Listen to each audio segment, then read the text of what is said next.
middle of your table. If you have more bubbles than you need, please share with the people who, if you have extra bubbles, we'll now have a bubble sharing moment. And you'll understand why. This is so good. While you're sharing bubbles, I have to say, you guys are beautiful and awesome. I've enjoyed hearing your voices so much today. I feel so strong and powerful being with you today. Thank you for sharing your story. Everybody get it? We still have a hand over here, hand over there. Everybody have bubbles? Awesome.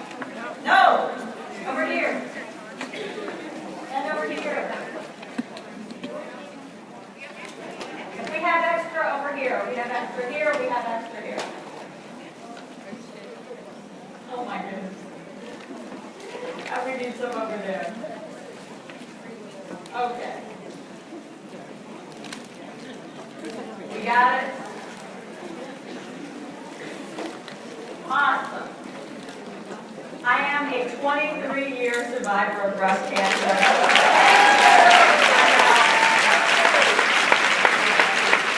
Oh, how many first-year survivors in your first year? I was high. I remember that first year and wanting to just close my eyes and go, just put me ahead. I just want to close my eyes and be ahead, and I just want to say, I feel healthy and whole today. And I stand before you today because I know how important it was for me to see someone far, far out, and I'm far out. I am far out in a couple ways. It will be 24 years in November.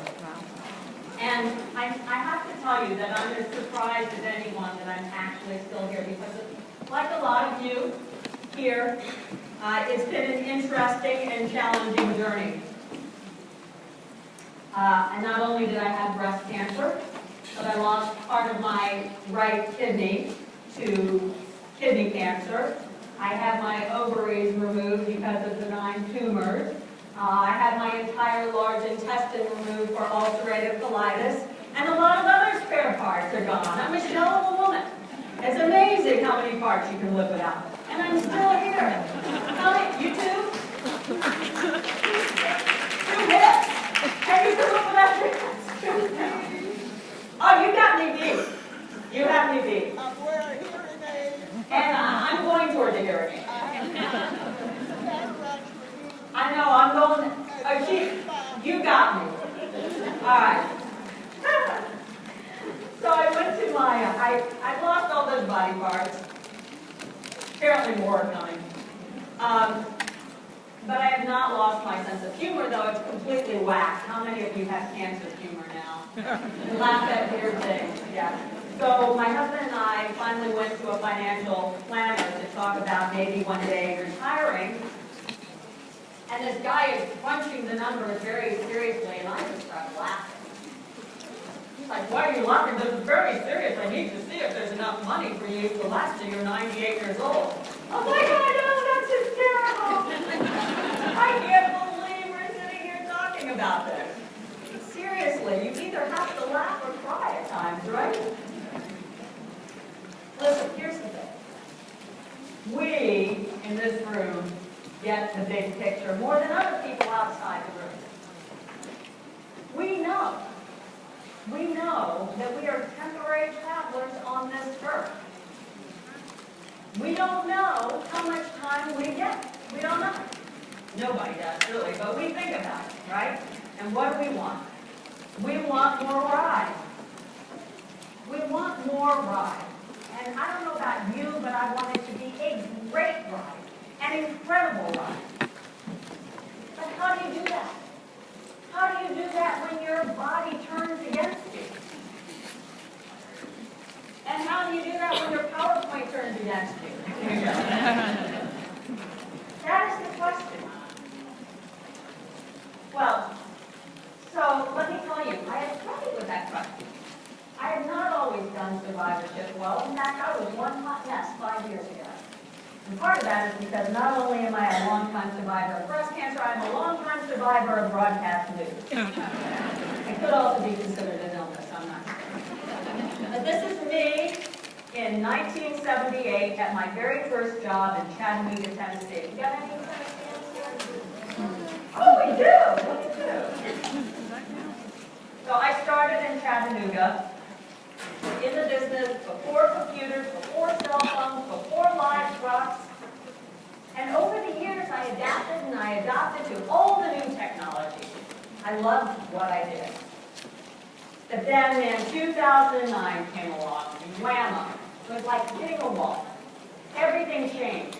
I had mostly done my part of my job with a notepad and a pen, and they wanted me to research on the web and use social media and do all of these things, and I had no interest in changing. Change was coming all around me. I was stuck. And I know because I'm a survivor, being stuck, that's bad for my health and my head, and I didn't know what to do. My daughter was living in LA. She came home. My daughter, Alexa. She comes home for the holidays and she goes, "What the heck is wrong with you?" And I told her. And she said, "That's not my mom. My mom kicks butt. My mom's a survivor. You need to do something." I'm like, "Really? Really? Well, what do you suggest?" And she said, "You know what? You need a blog." I'm like, "What's a blog?" I truly did not know. I said, "Mom, you need a creative outlet. I know you. And you need to get unstuck, and you need to start doing new things. You need to change."